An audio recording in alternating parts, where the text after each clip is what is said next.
കേരളത്തിലേക്ക് ലഹരിമരുന്ന് ഒഴുകുകയാണ്. പല കുറ്റകൃത്യങ്ങൾക്കും പിന്നിൽ ലഹരി ഉപയോഗമാണെന്നാണ് പോലീസ് നൽകുന്ന വിവരം. കോഴിക്കോട് പുതുപ്പാടിയിൽ ലഹരിമരുന്നിനടിമയായ യുവാവിന്റെ വെട്ടേറ്റ് ഒരാൾക്ക് ഗുരുതരമായി പരിക്കേറ്റു. പുതുപ്പാടി അടിവാരത്ത് തയ്യൽക്കടയിൽ ജോലി ചെയ്യുന്ന പാലക്കാട് സ്വദേശി ഇസ്മായിലിനാണ് വെട്ടേറ്റത്. അടിവാരം പാറക്കൽ ഷാനിദാണ് പ്രകോപനം കൂടാതെ ആക്രമണം നടത്തിയത്. പ്രതിയെ നാട്ടുകാർ കീഴടക്കി പോലീസിന് കൈമാറി.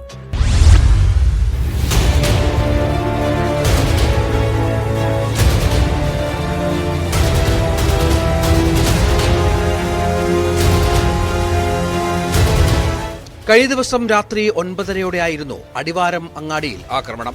ഇസ്മായിലിനരികിലെത്തിയ ഷാനിദ് കയ്യിൽ കരുതിയിരുന്ന മുളകുപൊടി മുഖത്തെറിയുകയും ഒളിപ്പിച്ചു വെച്ച കത്തി ഉപയോഗിച്ച് തുരുതുരെ വെട്ടുകയും ചെയ്തു. മീൻകടയിലെ കത്തിയാണ് ഇയാൾ ആക്രമണത്തിന് ഉപയോഗിച്ചത്. ഓടിയെത്തിയ നാട്ടുകാർ ഷാനിദിനെ കീഴടക്കുകയും താമരശ്ശേരി പോലീസ് സ്ഥലത്തെത്തി കസ്റ്റഡിയിലെടുക്കുകയും ചെയ്തു.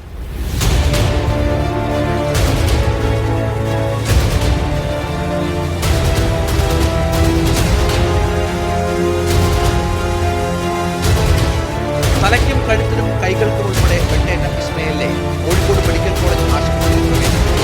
ലഹരി മരുന്നിന് അടിമയായ ഷാനിദിനെ ചികിത്സാ കേന്ദ്രത്തിൽ എത്തിക്കാനുള്ള ഇതായിരിക്കാം പ്രകോപന കാരണമെന്ന് സംശയമുണ്ട്. മതസ്ഥിരം ഉൾപ്പെടെയുള്ള പ്രകാരമാണ് താമരശ്ശേരി രേഖപ്പെടുത്തി താമരശ്ശേരി കോടതിയിൽ ഹാജരാക്കിയ